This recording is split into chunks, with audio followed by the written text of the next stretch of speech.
Vamos continuar com esse nosso assunto e o nosso tópico agora é a destinação da mercadoria.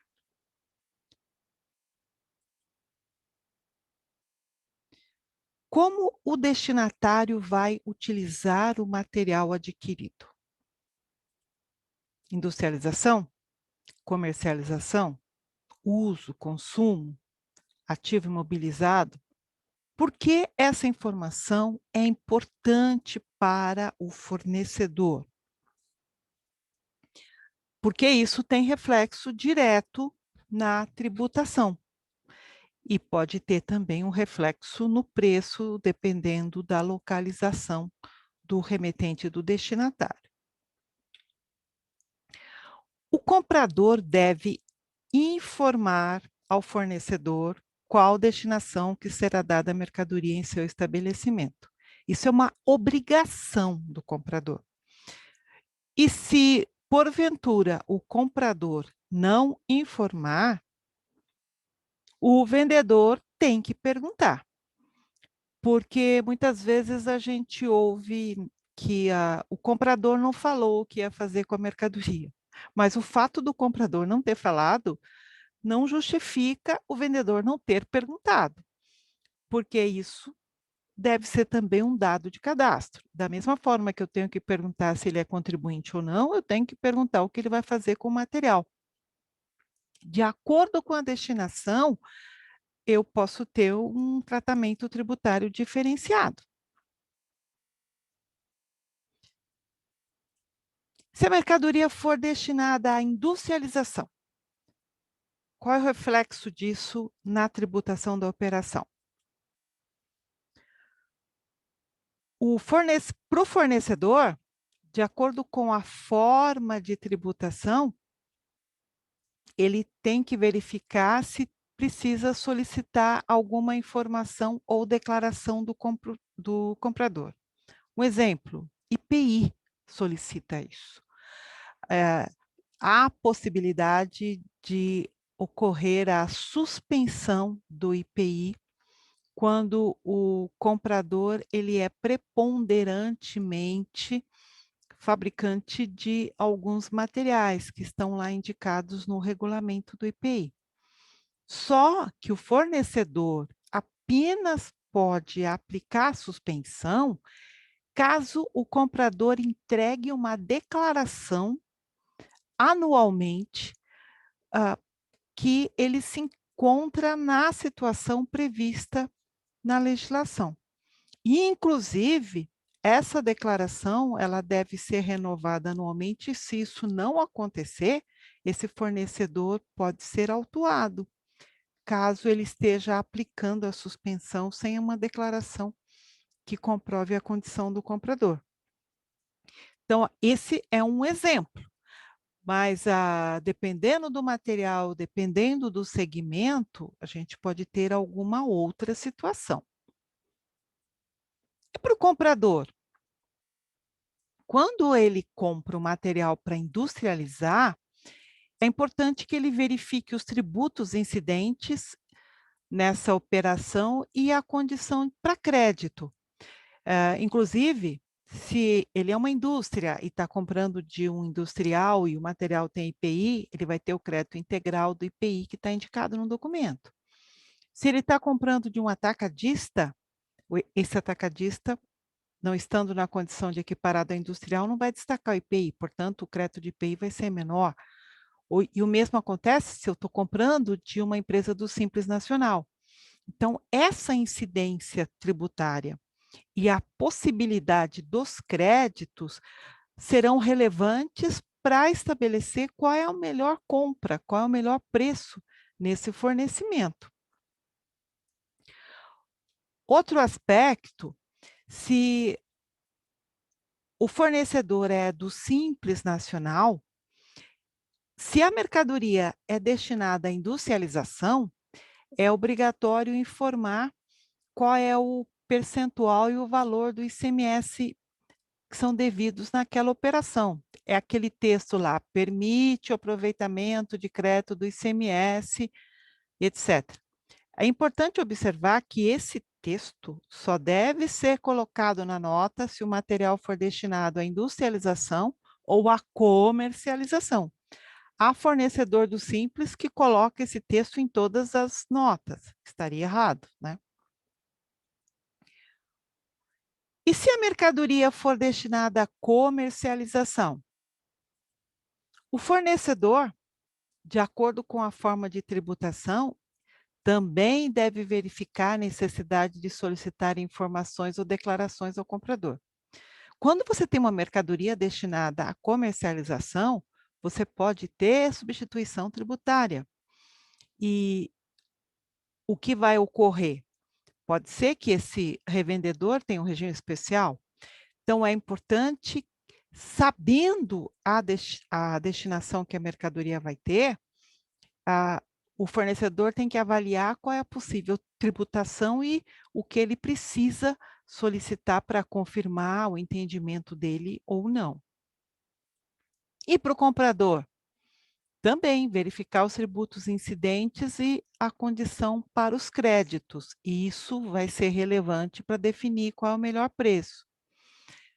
Outra coisa que eu tenho que observar é o recolhimento dos tributos. Quando a mercadoria é destinada à comercialização, eu posso ter a substituição tributária por parte do fornecedor, mas se for uma operação interestadual, em que não haja um acordo entre o estado de origem e destino, não haja um protocolo, o fornecedor não vai ser substituto tributário. Consequentemente, a obrigação de recolhimento do ICMS relativo à substituição fica por conta do cliente. É a tal da antecipação. Sendo antecipação, esse recolhimento deve ocorrer na entrada, no território do Estado ou de acordo com as condições que a unidade da federação estabelece. Então, o comprador tem que estar atento a esse aspecto, verificar se ele vai ter que fazer algum tipo de recolhimento ou não na entrada, e inclusive o valor disso, né? Porque isso vai impactar no fluxo financeiro da empresa. Para o fornecedor, digamos que haja substituição tributária, ele vai ter que recolher para um outro estado. Aí vai ter que verificar se ele tem inscrição nesse outro estado, se não tem, e também como ele vai ter que recolher e calcular antes disso, né, a substituição. E se a mercadoria também é destinada à comercialização, há aquele texto que a empresa do Simples tem que colocar.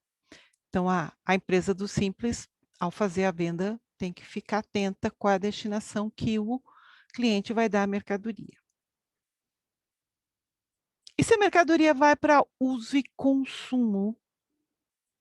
O fornecedor, se ele é contribuinte do IPI, ele vai ter que cobrar o, o ICMS sobre o IPI. O IPI vai entrar na base de cálculo do ICMS.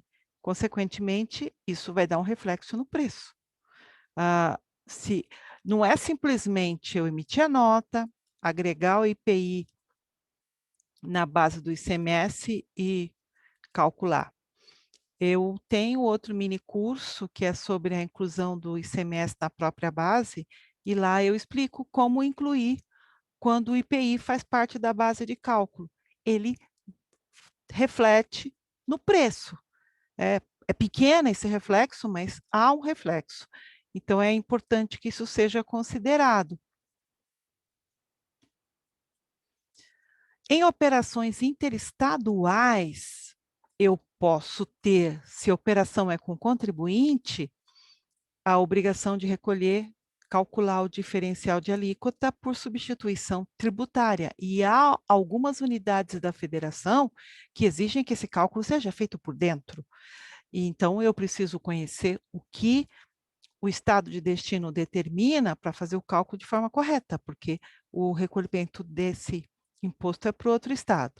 Se a operação é com o não contribuinte, tem aquele diferencial, que aí é a obrigação do fornecedor recolher. Consequentemente, isso também vai já estar afetando o preço, né? O recolhimento dos tributos, né?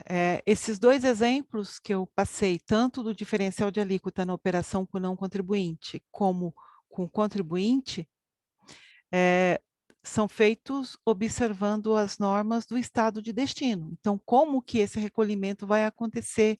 Se o fornecedor tem inscrição no outro estado, se não tem. Então, ele já precisa, de preferência, antes de fazer esse fornecimento, se preparar para esse recolhimento, que pode vir a ter que fazer. E se a mercadoria é destinada ao ativo imobilizado? Também tomar cuidado com a composição do preço. Quando você fala de ativo, o ICMS é calculado também sobre o IPI, e, além disso, eu posso ter que observar algum benefício fiscal. A gente pode ter redução de base, algumas coisas assim.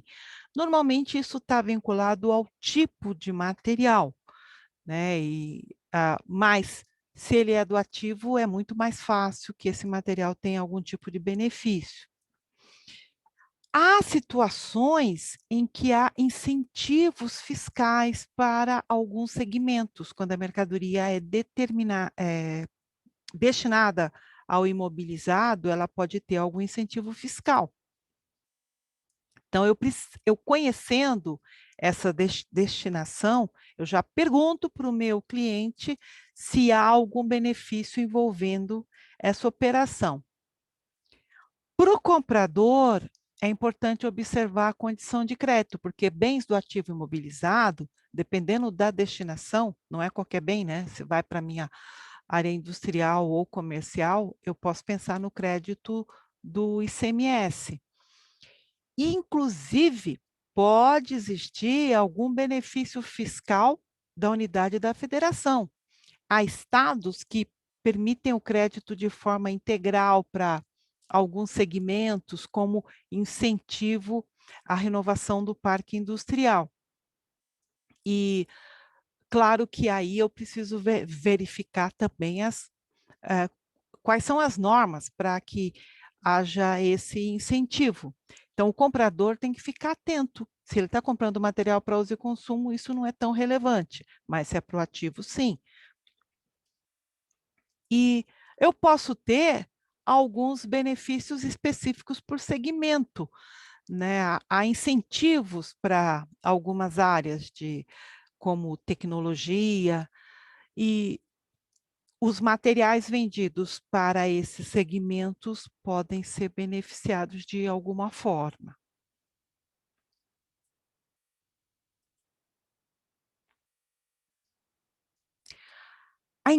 A indicação da destinação que será dada à mercadoria é fundamental para estabelecer a tributação que será aplicada na operação.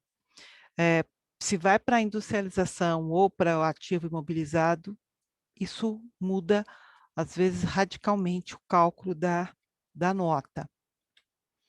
Essa informação é uma informação de cadastro. O que pode acontecer é que, algumas vezes, a empresa tenha uma gama muito grande de produtos e o mesmo cliente possa ter compras para destinações distintas, né. Então, quando eu falo uma informação de cadastro, pode ser o cadastro do cliente ou no pedido, mas isso tem que estar devidamente, esclarecido no momento da negociação, para que eu não tenha problema na emissão da nota fiscal. Há situações em que o material tem uso misto. É aquele cliente que compra: "Olha, eu vou comprar para industrializar, mas também para uso e consumo". Muito cuidado com essa situação, porque a a na legislação da unidade da federação, pode ter algum critério para isso, né. E, muitas vezes, as pessoas usam essa argumentação para fugir de alguma tributação. Então, por isso é importante ter uma declaração do cliente quanto à destinação que será dada ao material, porque, no caso de uma fiscalização futura, o fornecedor prova que ele teve o cuidado de confirmar a destinação antes da emissão da nota e que, se porventura houve alguma informação incorreta, toda a culpa é do cliente. E, pelo outro lado, também o cliente, é importante que ele deixe bem claro qual é a destinação, porque se a nota vier incorreta, ele pode recusar na entrada, o que muitas vezes não acontece, mas ele tem uma argumentação para passar o ônus dessa emissão de documento incorreto para o fornecedor. Então, isso vale para as duas partes, é benéfico para as duas partes. Bom, terminamos essa segunda etapa e te vejo na próxima etapa com mais informações sobre os reflexos da tributação, os reflexos do cadastro na tributação. Até lá.